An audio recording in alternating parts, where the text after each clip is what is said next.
میرے ساتھ کھولیے گا زبوروں کی کتاب میں سے 23واں سورہ اور اس کی پہلی آیت سے لے کر 6 آیت۔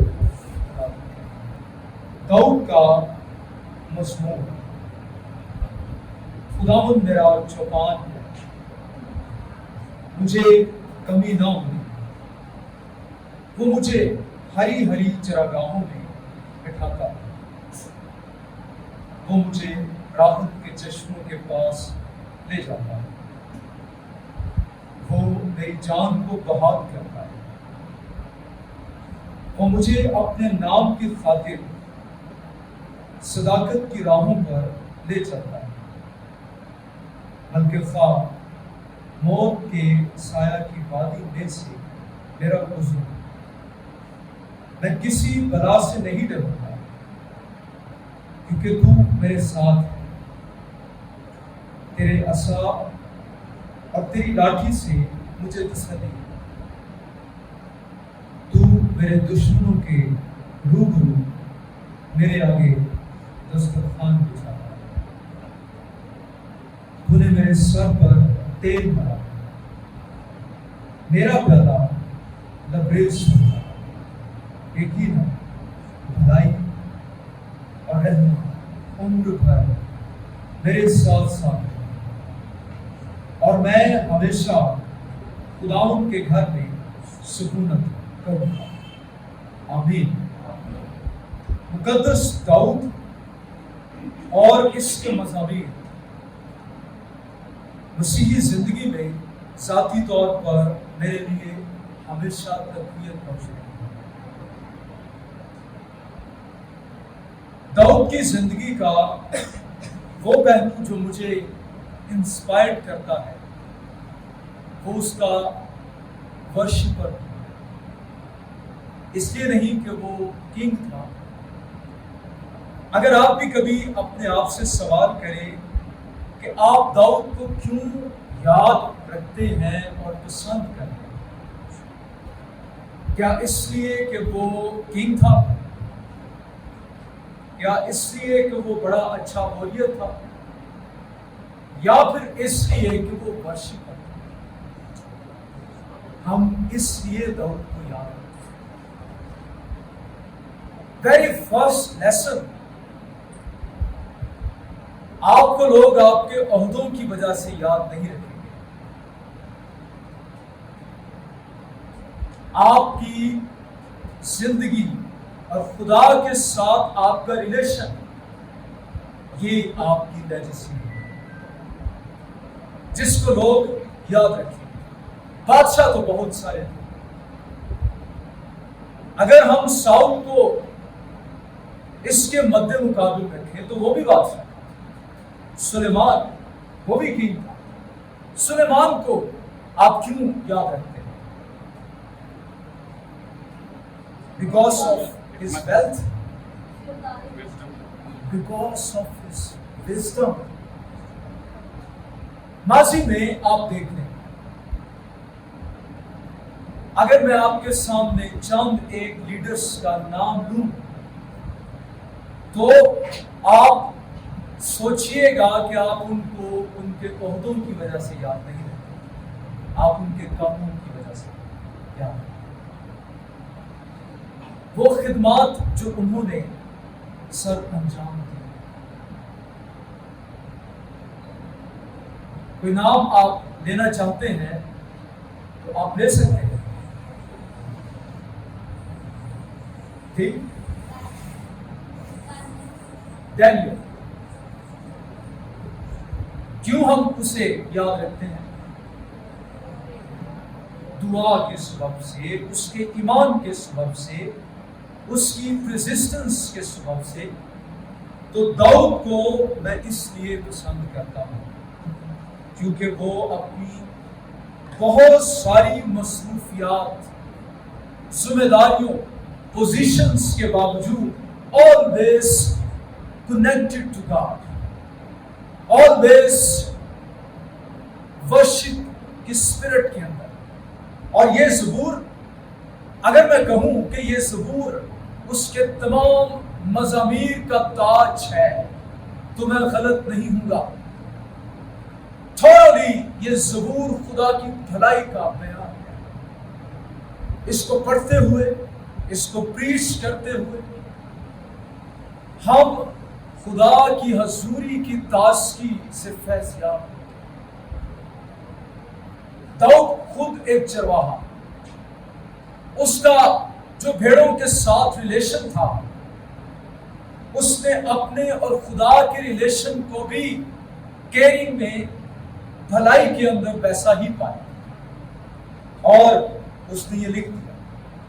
اور آپ کو میں یہ بتاتا چلوں کہ داؤد سے پہلے کوئی ایسا مصنف بائبل کا نہیں ہے جس نے خدا کے لیے اتنی خوبصورتی کے ساتھ چوپان ہونے کا استعارہ استعمال کیا۔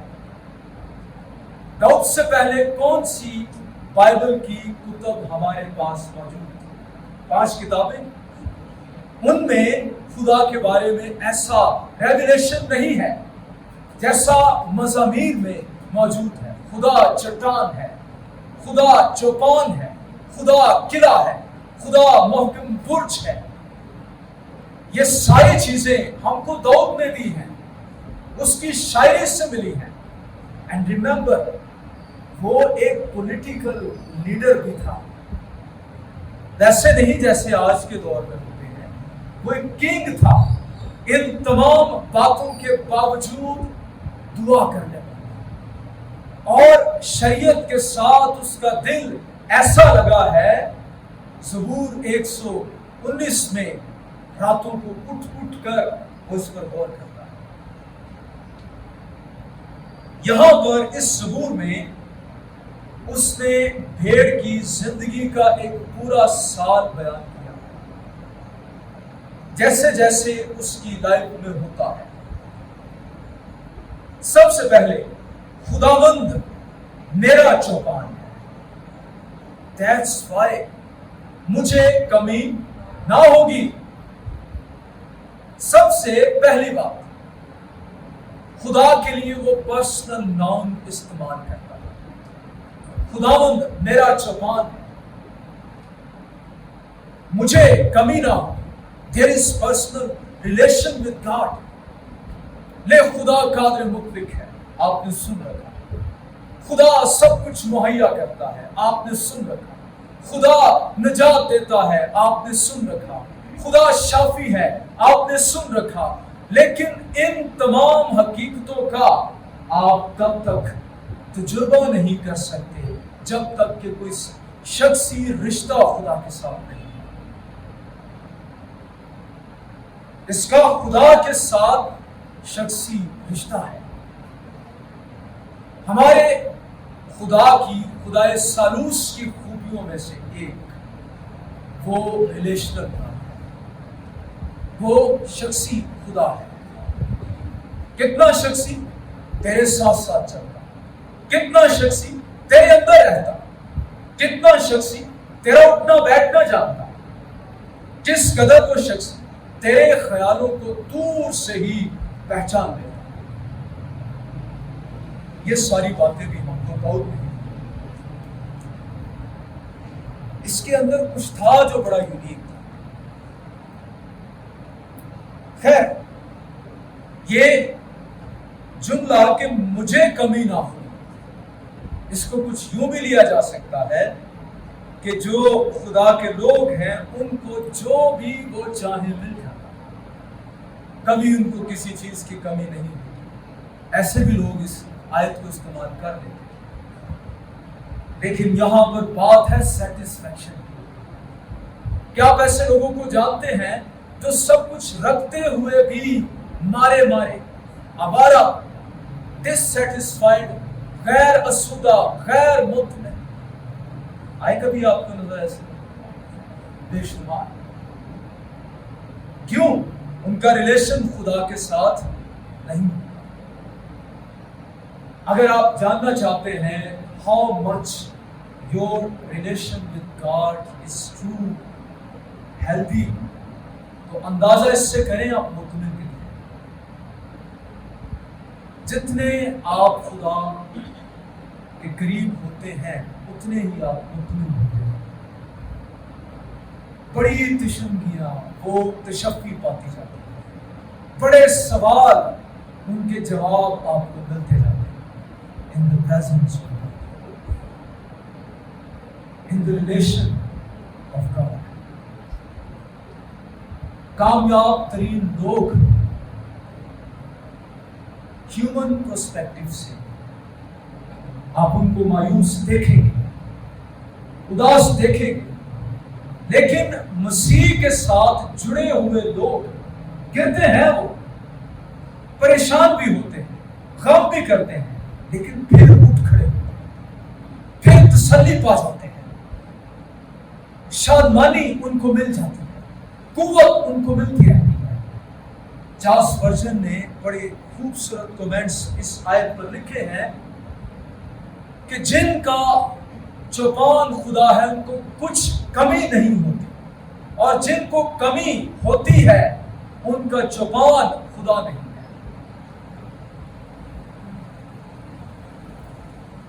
وہ مجھے راحت کے چشموں کے پاس لے جاتا ہے, وہ میری جان کو بحال کرتا ہے. گری ہوئی بھیڑ یہ بہت بڑی ٹریجڈی ہے. فلسطین کا علاقہ وہ گرم علاقہ تھا.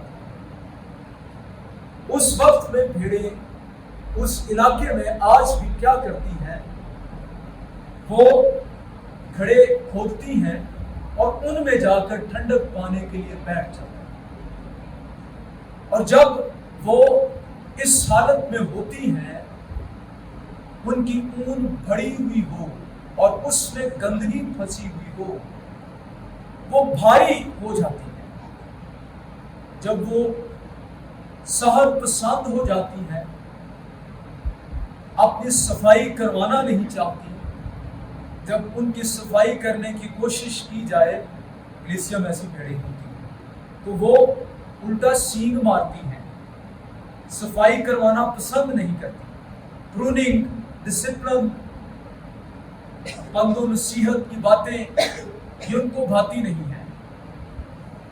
تو ایک وقت آتا ہے اسی صحت پسندی میں وہ الٹی ہو جاتی ہے, یعنی ان کی ٹانگیں اوپر کی طرف اور دھڑ نیچے کی طرف. اور بھیڑ اگر وہ الٹی ہو جائے, گر جائے, تو خود سے سیدھی نہیں. آپ جانتے ہیں کہ حابیل کا پیشہ کیا تھا؟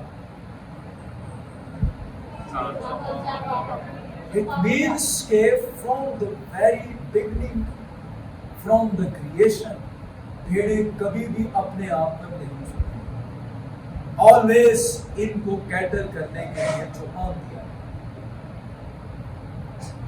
اسی لیے تو کہتے ہیں بھیڑ چال. بھیڑ کا نیویگیشن سسٹم بڑا خراب ہے, اس کو راستوں کی پہچان نہیں. ایک بھیڑ آگے جو ہے وہ اگر ایک سمت کی طرف جا رہی ہے, دوسری اس کے پیچھے, تیسری, چوتھی, اور ایسے ہی لائن بنا لیتی ہے. اس کو کہتے ہیں بھیڑ چال. اس لیے اس کو چرواہے کی ضرورت ہے. اور اگر چرواہے کی عدم موجودگی میں یہ گر جائے, الٹی ہو جائے, تو ہوتا کیا ہے, اس کی ٹانگوں کا خون, سرکولیشن خون کی وہ بالکل غیر متوازن ہے. اس کے دماغ کی طرف خون بہنا شروع ہوتا ہے اور چند لمحات میں یہ پیرالائز ہونا شروع ہوتا ہے. اور اگر اسی اثناء میں یہ بغیر کسی مدد کے پڑی رہے, گر جاتی اور مر جاتی. گری ہوئی بھیڑ یہ بہت بڑی ٹریجڈی, اور گرے رہنا یہ بہت بڑی ٹریجڈی. اور جب اس حالت میں چوپان بھیڑ کو دیکھتا, وہ جلدی سے اسے سیدھا کرتا, اپنی ٹانگوں میں لے لیتا, اس کی جان کو بہاتا, اس کو سہلاتا, اس کی بلڈ سرکولیشن کو درست کرتا. اور کچھ لمحات کے لیے اس کی ٹانگوں میں خون نہیں آتا، اسے کندھوں پر اٹھاتا۔ یہ ہوتا ہے جان کو بحال کرنا۔ تیرا زبان یہی کچھ کرتا ہے۔ جب تو پروننگ نہیں کرواتا، جب تو گندگی کو نہیں اترواتا، صحت پسندی مسیحی زندگی میں ڈسپلن نہیں ہے، گر جاتا ہے، وہ تجھے کڑا نہیں رہنے دیتا۔ یہ اس کی گڈنس ہے، یہ اس کی بھلائی ہے، تجھے پکڑتا، سہلاتا اور تجھے دوبارہ سے چلنے کے قابل کر دیتا ہے، تجھے راہ دکھاتا ہے، آگے آگے تیرے چلتا ہے۔ یہ اس کی گڈنس ہے۔ راحت کے چشموں کے پاس وہ لے جاتا ہے، وہ اپنے نام کی خاطر صداقت کی راہوں پر لے چلتا ہے، گائیڈ کرتا ہے، رہنمائی کرتا ہے۔ I don't know about you، لیکن مجھے ہر معاملے میں اپنے چوپان سے گائیڈ لائن ملتی رہتی ہے۔ اگر ہم اس کے طالب ہوں تو وہ دیتا ہے، آپ کے بزنس سے لے کر آپ کی منسٹری، ہر میٹر میں وہ آپ کو سولوشن دے گا، تاکہ آپ راستے کی راہوں سے نہ رہیں، بلکہ خواہ موت کے سایہ کی وادی میں سے میرا گزر، میں کسی بلا سے نہیں ڈرتا۔ کیا وجہ ہے؟ کوئی سائیکولوجیکل تھراپی نہیں ہے یہاں۔ وجہ کیا ہے؟ کیونکہ تو میرے ساتھ ہے۔ Great revelation, God is with me. I'm not alone. God is with me. Make sure your God is with you. کہ تسی کتنے ہو اور خدا کتنے ہو۔ خدا سیدھا چل لیا، تسی کدی ادھر کدی ادھر، کہیں ایسا سلسلہ تو نہیں۔ خدا تو ان راہوں پر آپ کے ساتھ کمپرومائز کر کے نہیں جائے گا جو سن کی طرف، جو جہنم کی طرف جاتی ہے، جو اس سے دور جاتی ہے۔ میک شور خدا آپ کے ساتھ ہے۔ سمسون کا حال سنا، جب بال کٹوا بیٹھا نا تو لگا کہ ابھی بھی روح میرے ساتھ۔ کئی بال کٹوا بیٹھتے ہیں اور ان کو پھر بھی لگتا ہے روح میرے ساتھ، کہتا ہے پہلے کی طرح چھٹ، لیکن اسے معلوم ہی نہ تھا کہ خدا مجھ سے جدا ہو چکا ہے۔ میک شور خدا آپ کے ساتھ ہے۔ تیرے عصا اور تیری لاٹھی سے مجھے تسلی ہے، پیس ہے، کمفرٹ، ریسٹ ہے۔ یہاں پر دو چیزیں ہیں، عصا اور لاٹھی، دونوں کا فنکشن فرق ہے۔ عصا کس طرح کا ہوتا؟ تقریباً اس کی لمبائی یہاں تک، اور چوپان کیا کرتا؟ اس کے عصا سے وہ دو کام دیتا۔ جب تھک جاتا وہ بیٹھتا نہیں تھا، اس عصا کا سہارا لے کر کھڑا رہتا، اس کا سہارا۔ اور سیکنڈلی یہ جو عصا ہوتا وہ بھیڑوں کے لیے کبھی بھی استعمال نہیں کرتا۔ اس کا جو اگلا فنکشن تھا یہ ہتھیار کے طور پر استعمال، جب شیر، ریچھ، کوئی جنگلی درندہ بھیڑوں کی طرف آتا تو وہ اسی عصا کو استعمال کرتا۔ پریز گاڈ۔ یہ عصا زخمی ہاتھوں کے اندر، جنہوں نے گناہ کی سزا کو برداشت کیا۔ مجھے ان ہاتھوں پر بڑا اعتماد ہے، جنہوں نے پہاڑوں کو پلڑوں میں توڑا، آسمان کو اس نے بنایا، زمین کو مضبوط بنیادوں پر رکھا۔ مجھے کسی بلا سے ڈر نہیں۔ یہ عصا خداوند یسوع کے ہاتھ، اور پھر لاٹھی، یہ بھیڑوں کے لیے استعمال ہوتا ہے۔ جب کوئی بھیڑ گلے سے باہر نکلتی، دیکھا نا، لاٹھی کے نیچے سے نکالتا، نام بنام ان کو بلاتا ہے۔ بھیڑوں کے نام بھی ہوتے تھے اور ایک ایسی لینگویج تھی جو صرف چوپان ہی بولتا تھا اور بھیڑیں ان کو انڈرسٹینڈ کرتی. جب زبور سے باہر ہم جون 10 میں چلے جاتے ہیں وہاں چیزیں اور ہیں. کیا ہوتا تھا اس وقت جب لوگ زیادہ اسپانسر نہیں کر پاتے تھے کہ علیحدہ علیحدہ باڑا بنایا جائے بھیڑوں کے لیے تو وہ ایک اکٹھا ہی بنا دیا, اس میں ساری بھیڑیں چھوڑ دی جاتی. متعصب شخص پہچان نہیں پائے گا کہ میری بھیڑیں کون سی ہیں اور دوسرے چرواہے کی کون سی. بٹ امیزنگلی چرواہے کو بھی پہچان ہوتی میری بھیڑیں کون سی ہیں اور بھیڑوں کو بھی چرواہے کی آواز کی پہچان. باہر کھڑا ہوتا اور آوازیں لگاتا اور وہ خاص قسم کی آوازیں ہوتی جن کو پہچان کر وہ باہر آتا. یہ ہمارا ریلیشن ہمارے خداوند کے ساتھ. ہم کہیں بھی ہوں ہمیں اس کی آواز کی پہچان, اس کی مرضی کی پہچان, اپنے خداوند اس کی کردار اور ذات کی پہچان. لاٹھی وہ تب استعمال کرتا جب بھیڑیں کچھ ایسی ہوتی ہیں جو اچھلتی کودتی بھاڑے سے باہر نکلنے کی کوشش کرتی, حدوں کو پار کرتی ہیں, ان کو وہ ڈسپلن بہت تھی. پروٹیکشن بھی ہے اور ڈسپلن بھی ہے. اوکے, اب دیکھیں آپ کا چوپان کیسی پروٹیکشن آپ کو دے. یہ بات آپ کے دل میں چلی گئی, کسی بلا سے آپ کو ڈر نہیں لگے گا. آپ کا چوپان نہ درندے کو آپ کے قریب آنے دے گا نہ آپ کو درندوں کے پاس جائے. جب درندہ آپ کی طرف آنے کی کوشش کرے گا وہ عصا استعمال کرے گا اور جب آپ اچھلیں گے کودیں گے اور درندے کی طرف ڈینجرس ٹیریٹری میں زون میں جائے تو وہ چھڑی کو استعمال کر کے آپ کو روکے گا. 100% protection, spiritual protection. Have faith. اگر خداوند یسوع آپ کا چوپان ہے کوئی بلا آپ کے قریب نہیں آنے گی. And then تو میرے دشمنوں کے روبرو میرے آگے دسترخوان بچھاتا ہے.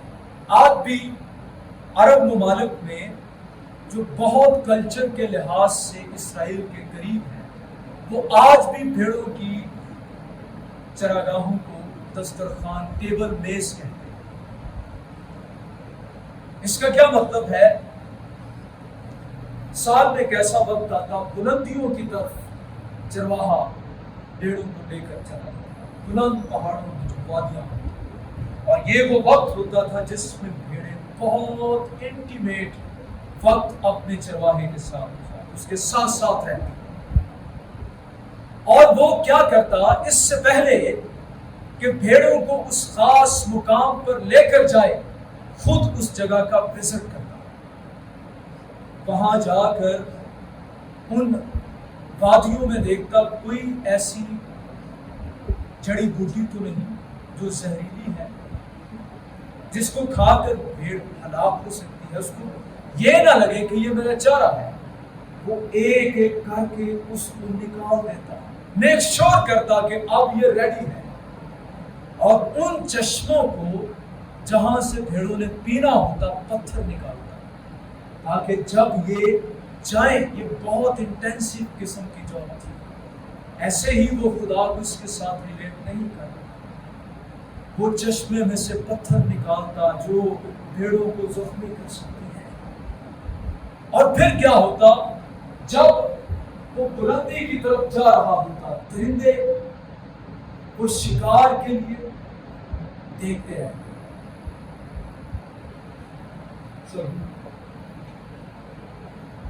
مجھے پانی چاہیے.